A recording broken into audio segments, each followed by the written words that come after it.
Hola, hace unos días, el 13 de febrero, estamos en 2016, el Papa Francisco y el Patriarca de la Iglesia Ortodoxa Rusa, Cirilo, emitieron un comunicado conjunto celebrando el acercamiento entre ambas variantes del cristianismo y condenando la eutanasia, condenando el aborto, condenando el laicismo, condenando la homosexualidad y, por supuesto, condenando el matrimonio igualitario. Esto no debería ser noticia, no es noticia de hecho. Solo lo es debido a que una gran cantidad de personas en las sociedades de la Ilustración, en las culturas de la Ilustración, desean tanto que Bergoglio sea el progresista, el innovador, el renovador, el hombre que lleve a la Iglesia hacia concepciones que son totalmente lejanas y ajenas a la Iglesia misma y alejadas de las enseñanzas bíblicas, que continuamente están tratando de encontrar demostraciones de cuán avanzado, cuán progresista, cuán renovador, cuán innovador está siendo el Papa argentino, Jorge Mario Bergoglio,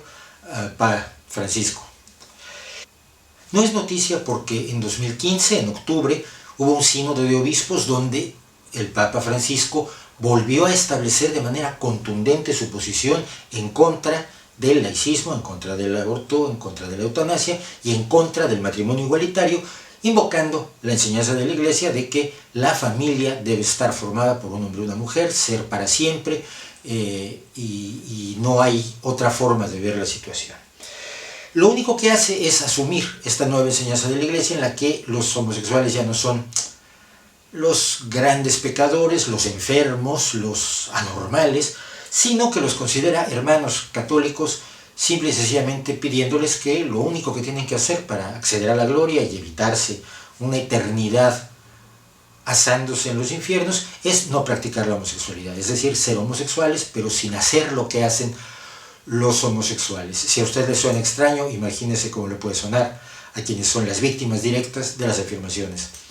de Bergoglio. No es un progresista, no va a ser un progresista y no puede serlo porque la Iglesia no lo es. Pero hablemos un poco, siempre hablamos del Papa, hablemos un poco de Cirilo, el cómplice en esta última hazaña de Francisco. Cirilo es, decíamos, el patriarca de la Iglesia Ortodoxa Rusa y es un hombre que ha tenido la infinita bajeza moral de afirmar que la aparición del Daesh, esta organización religiosa extremista, sanguinaria, genocida, brutal, psicopática, de odio y de destrucción, se debe a la creciente aceptación de la homosexualidad en todo el mundo. Es difícil pensar qué puede ocurrir en la cabeza de alguien para llegar a la barbaridad de atribuirle a la creciente aceptación de la homosexualidad lo que está aconteciendo, por desgracia, en el Levante, en Siria, en Irak. No lo atina uno a imaginar, pero entiende que esta es la forma, la política que siempre ha llevado la Iglesia Ortodoxa Rusa y que ahora lleva con mucho más entusiasmo aliada con Putin. Lo más curioso es que, en realidad, con estas observaciones, Cirilo queda muy cerca del Daesh que arroja a los homosexuales desde lo alto de edificios para que entre los vítores de una multitud sedienta de sangre y absolutamente embrutecida por la religión, como lo podría estar por una droga, caigan a sus horribles muertes. No está lejos tampoco del Irán de los ayatolas que cuelga a los homosexuales de grúas y donde un sujeto tan repugnante como Ahmadinejad tuvo la desvergüenza de decir que no había homosexuales en Irán porque en Irán privaba la perfección del Islam. No está lejos de allí, pues, la posición de Cirilo, que ha apoyado, por supuesto, las leyes en contra de la homosexualidad y la expresión libre y abierta de la homosexualidad que ha promulgado el Congreso de Rusia, dominado por la figura de Vladimir Putin, quien sigue avanzando hacia el pasado. En este momento la persecución de los homosexuales está aproximadamente en el siglo XVII y llegará al siglo XII probablemente, si así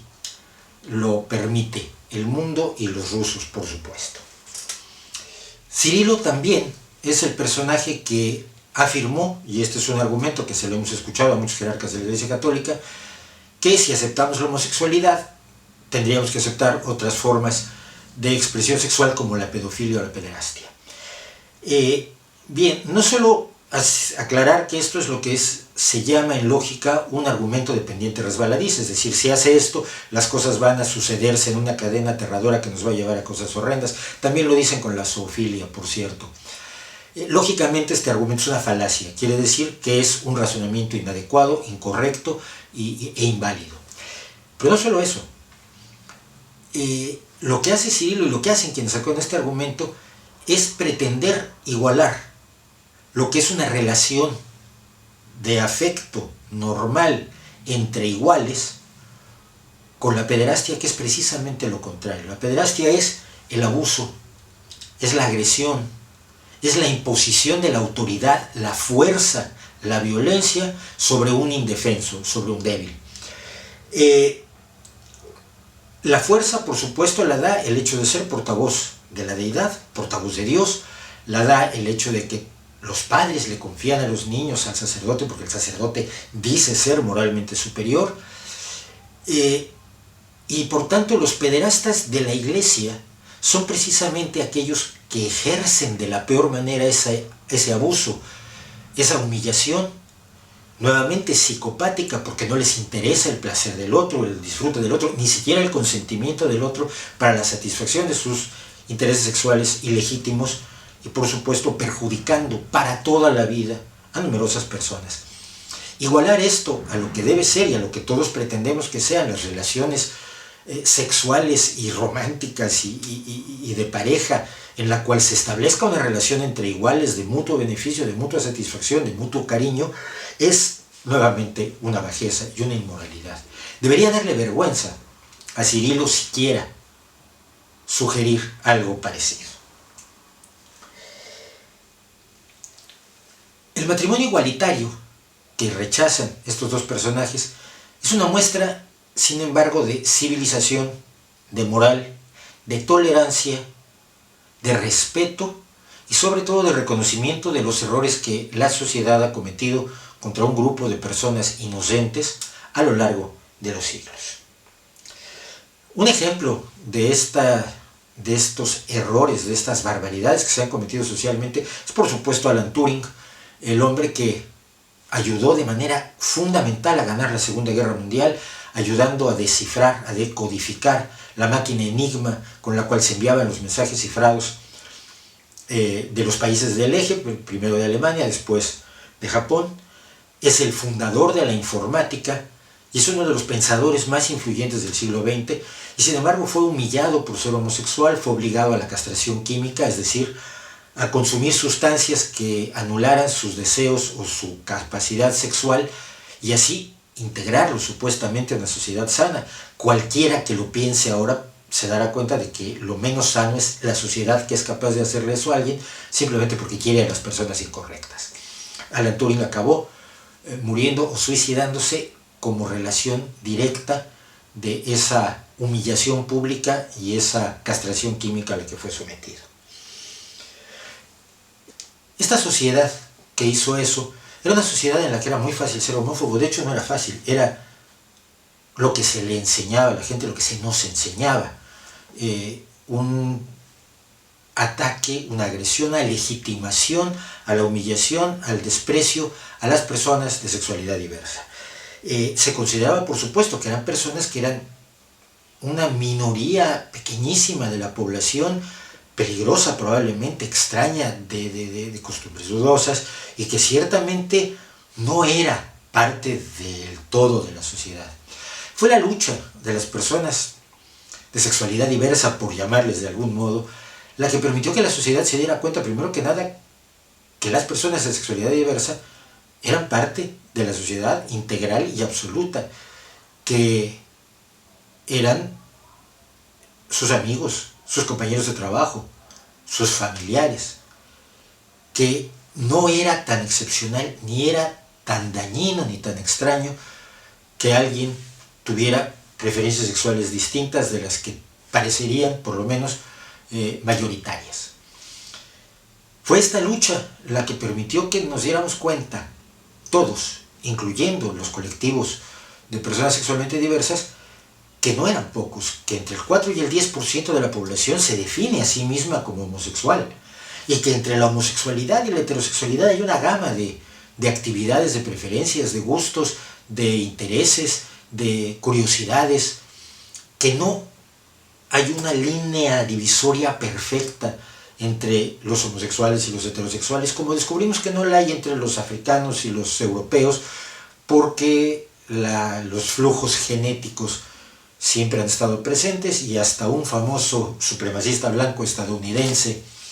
que se hizo alguna prueba genética en un programa de televisión, descubrió que una buena parte de su genoma procedía del África subsahariana, cosa que seguramente nos pasa a todos, independientemente del tono de piel que tengamos. No existe esa diferenciación, existe una gama diversa, amplia, rica, ya no solo en grises, sino en colores,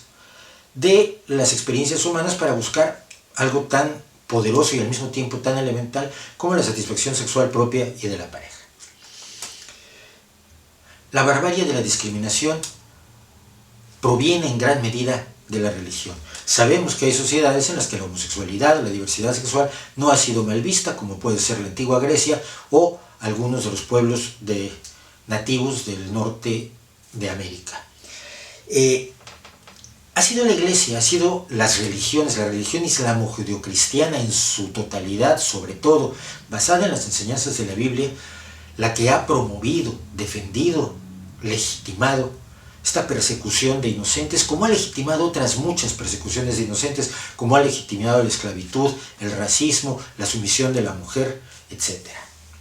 Reconocer el matrimonio igualitario no es un favor que una sociedad heterosexual le hace a los homosexuales. Es un reconocimiento de igualdad y de dignidad de los iguales que busca que no se repitan las atrocidades que ocurrieron en el pasado. Nosotros tenemos una sociedad que avanza científicamente, avanza en cuanto a tecnología, avanza en cuanto a moral. Descubre que aquellas cosas que creía en el pasado que eran obvias, correctas, razonables, no lo son. Que es un error separar a la gente por el tono de la piel, o por el pliegue picántico de los ojos, o por el rizo del cabello, por la religión, por el idioma, por la nacionalidad, por cualquier superficialidad que pretenda olvidar que somos todos esencialmente iguales. Es la religión la que nos ha ido frenando en el avance moral hacia un reconocimiento de derechos, de libertades, de legitimidades, de dignidades que no nos podemos dar el lujo de seguir negando como sociedad. La Iglesia no va a cambiar. La Iglesia no va a cambiar, pero usted puede cambiar. Si usted es cristiano, debe tener muy presente que lo que enseña la Biblia es que a los homosexuales, hombres por lo menos, hay que matarlos. La Biblia no entra en la homosexualidad femenina, ni en la bisexualidad, ni en la transexualidad, ni en otras expresiones de las preferencias sexuales o de las identidades que podamos tener los seres humanos, pero sí incide en la homosexualidad masculina y dice que cuando dos hombres se comportan uno con otro como uno con una mujer, deben ser asesinados. Si usted es cristiano y considera que esto no es correcto, que evidentemente es una salvajada pensar en matar a los homosexuales y que esto corresponde a enseñanzas de otro tiempo, corresponde a una visión que hemos superado como sociedades, y cree usted en la tolerancia que hasta el propio Francisco y el propio Cirilo al menos aceptan de boquilla, entonces usted también puede entender que rechazar el matrimonio igualitario, como rechazar tantas otras cosas que rechaza la Iglesia, no solo es asunto de otro tiempo, es asunto de otra moral y es asunto de gente que ya no queremos ser ni como individuos ni como sociedades. Incluso usted como cristiano puede cambiar, aunque la Iglesia en sí no lo haga. ¿No cree usted?